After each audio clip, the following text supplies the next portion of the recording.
Saudações ignorantes, todos reflexivos.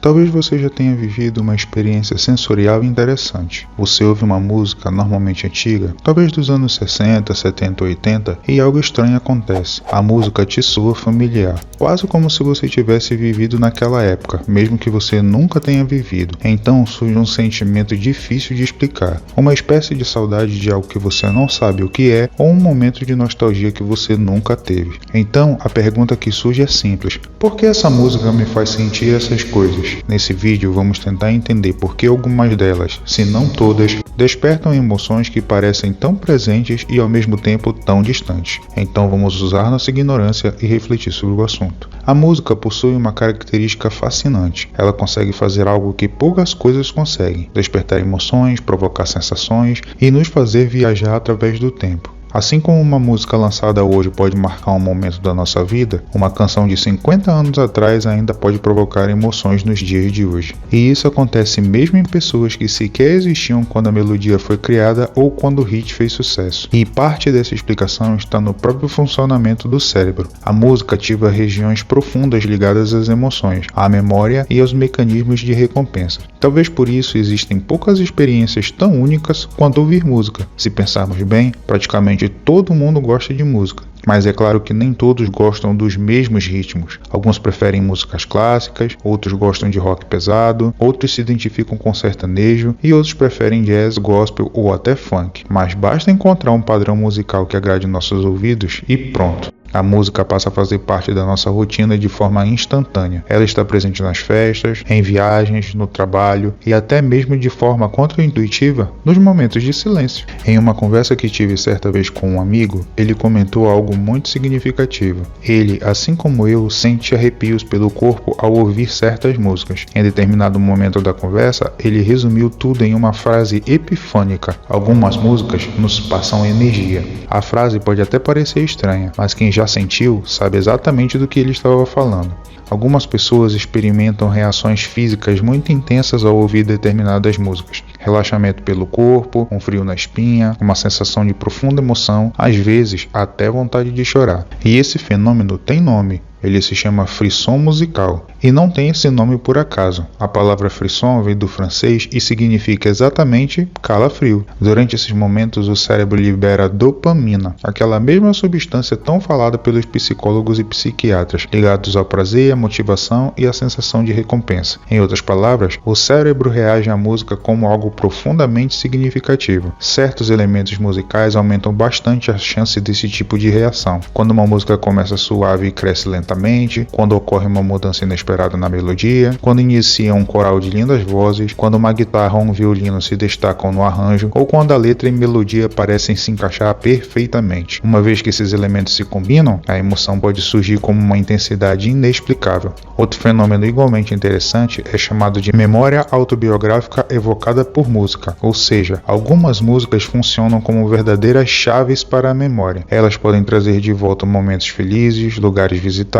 pessoas importantes e emoções diversas. Às vezes uma música que não ouvimos há anos nos transporta imediatamente para um momento específico das nossas vidas. Uma verdadeira máquina do tempo musical, que nos faz ter um vislumbre nítido do ambiente, do que estávamos fazendo e até de quem estava conosco. Existe também outra situação ainda mais interessante. Em certos casos sentimos nostalgia até de épocas que nunca vivemos. Esse fenômeno é chamado de nostalgia vicária, e ela acontece quando desenvolvemos conexão emocional com um período que conhecemos apenas através de histórias, da cultura ou, como é o caso, da própria música. Ao ouvir músicas da época, nossa mente começa a imaginar aquele mundo, os lugares, os carros, as roupas, os encontros, e o cérebro preenche essas imagens quase como se fossem lembranças vivas e reais. Outro ponto importante envolve a influência familiar. Muitos gostos musicais passam de pais para filhos, seja de forma direta, quando os pais apresentam uma música aos filhos, ou de forma indireta, quando aquela música simplesmente faz parte do ambiente da casa. Com o tempo, essas canções deixam de ser apenas sons e se tornam parte da memória familiar. E por falar em som, já reparou que quase tudo na natureza produz um som? Desde um trovão irrompendo no céu a um alfinete caindo no chão. Evidentemente que uns são mais audíveis do que os outros, mas garanto que eles estão lá. Por exemplo, quando você pensa em borboletas como barulhentas, a ideia nos parece absurda. pois o bater de asas de uma borboleta para algumas pessoas é inaudível, mas em florestas tropicais mexicanas, onde começa a curta vida de milhares de borboletas monarcas, seu bater de asas é comparado a uma chuva caindo.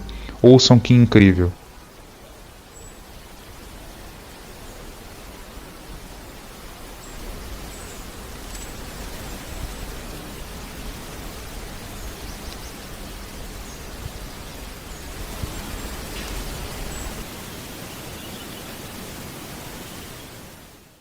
A música nada mais é do que uma forma organizada de som, tornando-se a arte composta por vibrações, ritmos, harmonia e melodia. Enquanto podemos dizer que som é um fenômeno físico, a música é uma manipulação estética desse som. Portanto, nem todo som é música, mas toda música é feita de som. Existe ainda um comportamento humano que quase todos já perceberam. Quando estamos felizes, sentimos vontade de ouvir música, mas quando estamos tristes, também sentimos vontade de ouvir música. Em momentos de celebração ela aparece, em momentos de melancolia ela também aparece. É como se a música fosse uma companheira constante das emoções humanas. E claro, a música também revela algo engraçado sobre nós. Basta começar a tocar uma música que gostamos muito para de repente nos transformar em cantores profissionais, seja dentro do carro, do chuveiro ou no quarto. E são nesses momentos que a pessoa tem a absoluta certeza de que está dando um verdadeiro show. Mesmo que o resto da casa ache que um gato está sendo triturado por um cortador de grama.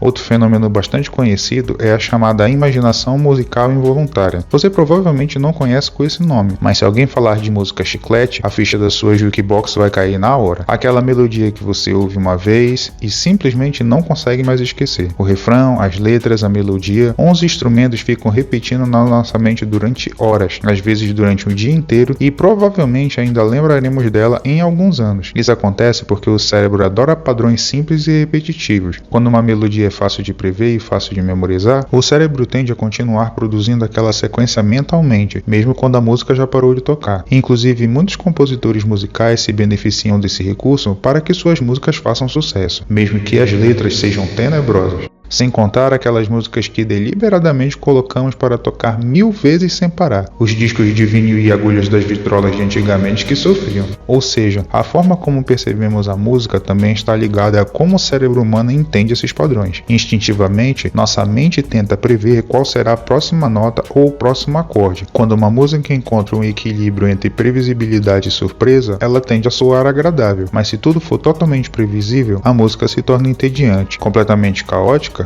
O som parece confuso e desagradável. As músicas mais agradáveis costumam existir exatamente nesse equilíbrio, que é captado de formas diferentes para cada pessoa. E isso explica porque, quando uma pessoa gosta tanto de uma música, uma outra que ouve a mesma música acha um verdadeiro pesadelo sonoro. Na Grécia Antiga, o matemático Pitágoras observou que existe ainda uma base matemática envolvida na música. Os intervalos da música mais agradáveis obedecem a uma proporção matemática simples. Quando uma nota vibra exatamente o dobro da frequência de outra, ouvimos um intervalo chamado de oitava. Quando a relação entre duas notas é de 3:2, surge um intervalo chamado de quinta. E quando a relação é de 4:3, surge um intervalo chamado de quarta. Essas proporções criam relações sonoras que o ouvido humano percebe como harmônicas. A música ocidental utiliza 7 notas principais, Dó, Ré, Mi, Fá, Sol, Lá, Si, como todo mundo sabe. Acontece que depois dessas 7 notas, a sequência se repete na próxima oitava, e entre algumas dessas notas existem sons intermediários. Quando incluímos todos os sons possíveis dentro de uma oitava, chegamos a 12 notas diferentes, e vocês jurando que eram apenas 7.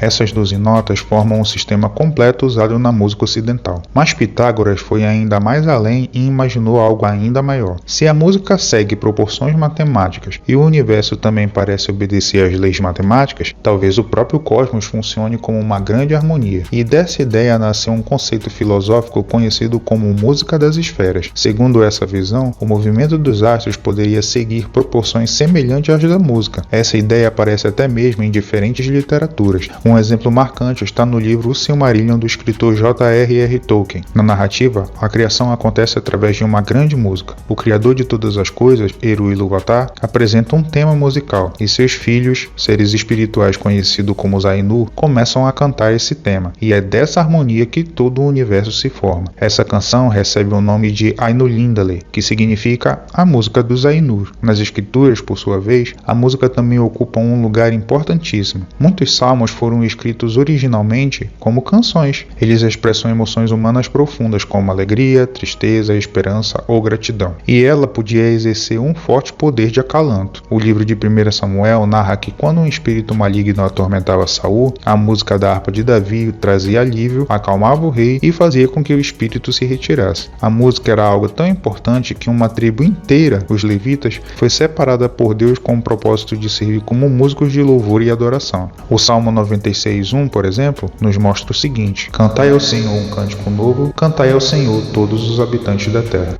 Esse versículo é interessante porque nos deixa implícito que Deus também gosta de ouvir músicas. Agora, teorizando um pouco mais a fundo, pensem comigo.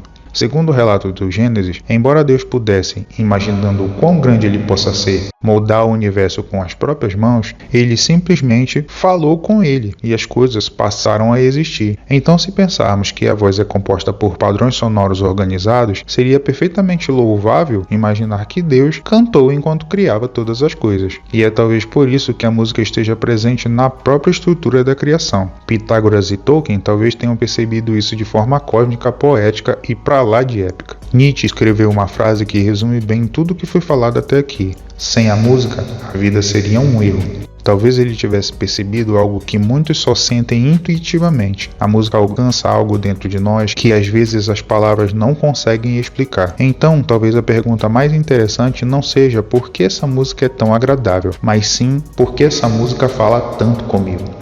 Às vezes a música tem o poder de despertar aspectos escondidos, uma memória, um sentimento, uma emoção que estava adormecida. Ela atravessa séculos e culturas e continua tocando pessoas de diferentes gerações, porque podem mudar as épocas, as tecnologias ou até as gerações, mas certas emoções humanas permanecem as mesmas. Talvez seja por isso que algumas músicas parecem que fazem parte de quem somos, mesmo quando vieram de um tempo em que nunca estivemos. Se a música é som organizado, talvez também seja a emoção que encontrou uma forma de ser ouvida. Afinal, compor uma canção é expressar uma vontade, uma ideia ou um pensamento, pois sem dúvida alguma, a música é uma das poucas coisas no universo capazes de comunicar tanto, sem necessariamente dizer nada. Você, se acha um reflexivo e ignorante e gostou desse vídeo, considere se inscrever no canal e ativar as notificações. Também curta, comente e compartilhe. Agradeço por prestigiar, reflita sobre tudo, reconhecendo sua ignorância e até a próxima.